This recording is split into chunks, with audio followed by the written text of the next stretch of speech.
Welcome to your Algebra 2 Lesson 7.1 and 7.2. We're going to talk about exponential growth in video 1 and exponential decay in video 2. So today you will graph and use exponential growth and decay functions. Okay, an exponential function is just simply a function of the form y equals a times b to the x. Notice that the x is in the exponent. If you don't have a variable in the exponent, you do not have an exponential function. A cannot equal 0, otherwise you would just have the line y equals 0. And the base b is a positive number. If it were negative, you'd end up with something weird other than 1. Because if b was equal to 1, 1 to the x just always equals 1, and so you'd have the horizontal line y equals a. An exponential growth function is an exponential function where a is greater than 0. Okay, so a has to be positive, and b is greater than 1. And b there is considered to be the growth factor. Now, you're going to find that exponential functions have an asymptote, and an asymptote is a line that a graph approaches more and more closely. Okay, so whenever we introduce functions, we introduce the parent function, and there's a whole family of parent functions, which is weird, based on the base b. Okay, for different values of b, there are different parent functions. So y equals 2 to the x is a parent function, y equals 3 to the x is a parent function, y equals 1.5 to the x is a parent function. For all exponential growth functions or exponential functions that have that particular base. So the function y equals b to the x, where b is greater than 1, is the parent function for the family of exponential growth functions with base b. The general shape of the graph of y equals b to the x is shown below. It in general goes up to the right. It starts off growing slowly, and then boom, it takes off and grows really, really quickly. So if you look here, you'll see, based on our definition of an asymptote being a line that a graph approaches more and more closely, the x-axis, which is the line y equals 0, is the asymptote for this graph. Okay, as you move to the left, in other words, the end behavior for the left end is that the function approaches y equals 0. It approaches the x-axis. Now, as you go to the right, the graph rises. So when you go from left to right, it rises, and as we go to the far right, the y values go to positive infinity. Now, for y equals b to the x, remember here, this is a special case where a is 1. It's our parent function. It always goes through the point 0, 1, and 1b. In fact, plugging in x equals 0 and x equals 1, I also personally like to plug in x equals negative 1, but your book and the PowerPoints just stick with 0 and 1, and that's fine. That's going to be critical whenever you're graphing any exponential function. The domain of y equals b to the x is all real numbers. Notice that there's arrows on either end. That means it keeps on going far, far to the left and far, far to the right. And then we don't skip over anything in the middle, so there's no restriction on x values. We can plug in any x values. Now for the range, if you look, there's no negative y values. The graph never comes down here. Okay, and this is for the parent function. And if you look, it gets really close to y equals 0, but never equals 0. So all our y values are positive, and the way we write that algebraically is y greater than 0. Okay, we're going to graph y equals b to the x for b greater than 1, and we're going to choose a nice value for b for this one. We're going to choose 2, so we're going to graph y equals 2 to the x. Now, it's always a good idea whenever you are working with a new type of function to go ahead and make a table of values. So we went ahead and picked several values for x. We picked nice values.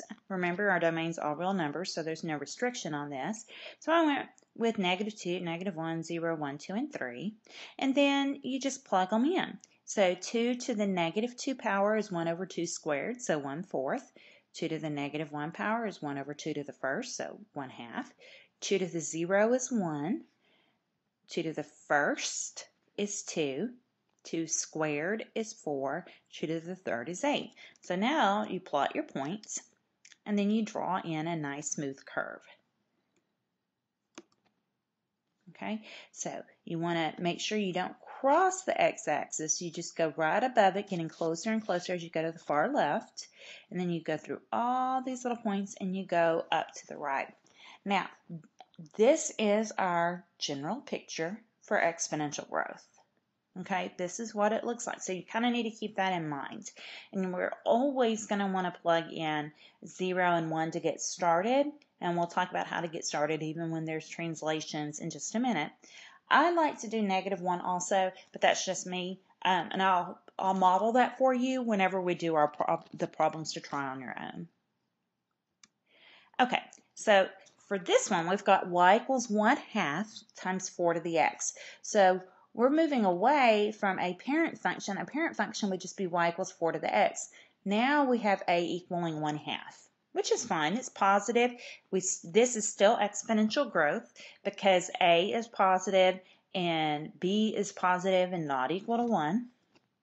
So let's look at this. All right, so here we go to thinking about the general pattern. Okay, the general pattern is that it's coming from an asymptote and then growing really, really quickly. So that's great. And using just a couple of values. Like I said, I like to plug in -1 also for x, but doing 0 and 1 are a minimum of what you need to do. So if you plug in 0 for x, 4 to the 0 is 1, times 1/2 gives you 1. Okay, so you're going to want to plot 0, 1/2 on your graph. Then we plug in 1.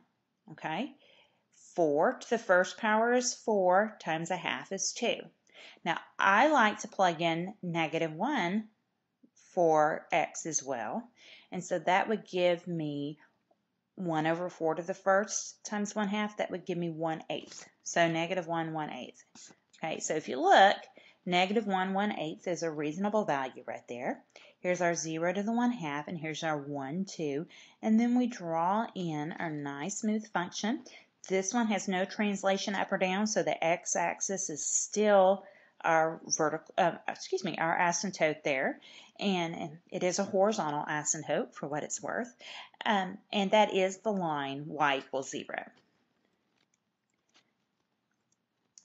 Okay, we're going to graph the function, which is in the form y = a times b to the x of y = -5/2 to the x power. So our growth factor is 5/2, so b is certainly greater than 1.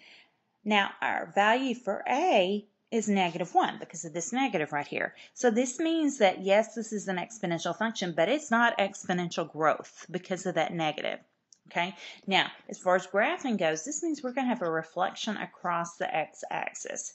And anyway, you'll see when you see the graph why a negative value for a means you don't have exponential growth, because we're not going to have growth at all. We're going to have where our y values get smaller and smaller as we move to the right, because when you take a growth function and you flip it across the x-axis, that's what happens. Okay, so remember, plugging in x = 0 and x = 1 are minimums, as far as what's expected of you. I like to plug in -1 as well, and we'll talk about what that would look like. So when we plug in 0, 5/2 to the 0 power is 1, times -1 gives you 0, -1. So you can go ahead and plot that on your graph. When you plug in 1, 5/2 to the first power is just 5/2, times -1 is -5/2. So you can plug that. You can go ahead and plot that. Excuse me, not plug that, but plot that on your graph. Now let's talk about x = -1. Okay, so here's x = -1. Obviously, here's the value there. So what is that value? Well, if I plug in -1 for x, that means use the reciprocal. So I'll have 2/5. So -2/5 is -0.4. So that makes sense right there, that's where that value is. And I like to have that third point. That's just my personal preference. Okay, now this may seem a little weird, but remember, we are flipping a exponential growth function over the x-axis. So it's going to approach the x-axis, but from below instead of from above. So as you go to the left, it's still going to approach that x-axis, but it's from below. And then it's going to go through our points of 0, -1, -0.4, 0, -1, 1, -5/2, and there's our nice smooth graph. Now let's talk about the domain and range. It doesn't ask for it, but let's just talk about it. Our domain is going to be all real numbers because you can plug in anything for x, but our range is going to be y less than 0 because all of our values are negative. We've flipped across the x-axis. Well, what if we do a translation? What if there's more going on than just y equals a times b to the x? What if we move to the left and the right and up and down? Well, we can do that. To graph a function of the form y equals a times b to the x minus h, again, it's x minus h. It's always more complicated to figure out what h is, and then plus k. Begin by sketching the graph of y equals a times b to the x. And remember, you can do that by plugging in x equals 0, x equals 1. I like to do x equals -1 as well. That's up to you. Then we're going to translate the graph horizontally by h units and vertically by k units. Okay, so we're going to graph y equals 4 times 2 to the x minus 1 minus 3, and we're going to state the domain and range. Okay, so we begin by sketching the graph of y equals 4 times 2 to the x, which passes through. In here, they're modeling for you plugging in 0 and plugging in 1. I'll talk you through plugging in -1. So 2 to the 0 is 1 times 4 is 4. Then we plug in 1. 2 to the first is 2 times 4 is 8. Now, I like to plug in -1, so let's talk about that. 2 to the -1 is 1/2 times 4 is 2. So -1, 2 should be on our initial function, and it is. And if you want to plug in more values, that's great. Remember, the reason we're doing y equals 4 times 2 to the x first is so that we know it approaches the x-axis. We aren't translating to the left or right at all. And so we go ahead and we get that on there. If you don't have two different colors, you can just draw this one in kind of as a broken curve, like we do broken lines or a dotted curve. That's what I tend to do if I don't have two colors of pens with me. All right, so now we want to do our translation. Remember, it's x minus h, so h is 1. So we're going to translate the graph 1 unit to the right. K is -3 because the formula is plus k, so we're going to move 3 units down. So I literally do like they do on this graph. I don't draw the arrows, but I take a point and I go 1 to the right, 3 down. I go to the next point and go 1 to the right, 3 down. 1 to the right, 3 down. And then I draw in my final curve. Be sure to label both of your curves with their formulas. So this is y equals 4 times 2 to the x. This is y equals 4 times 2 to the x minus 1 minus 3. Oh, for domain and range, again, the domain is all real numbers. We've got arrows on either end, meaning they keep on going. There's no values skipped in the middle. So our domain is all real numbers. Now our range is going to be a little more specialized than that, just like it is with one that's not translated. We've translated the whole thing down 3 units. So y equals 4 times 2 to the x would have a range of y greater than 0. So since we've moved it down 3 units, it's going to be y greater than -3. Okay, one real-world application of exponential growth, and this is just one. There's many.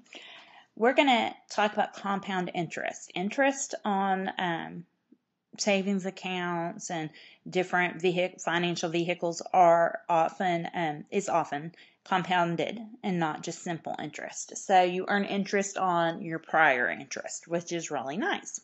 So we're going to consider an initial principal P deposited in an account. That just means the original amount you put in your account that pays interest at an annual rate R expressed as a decimal, compounded n times per year.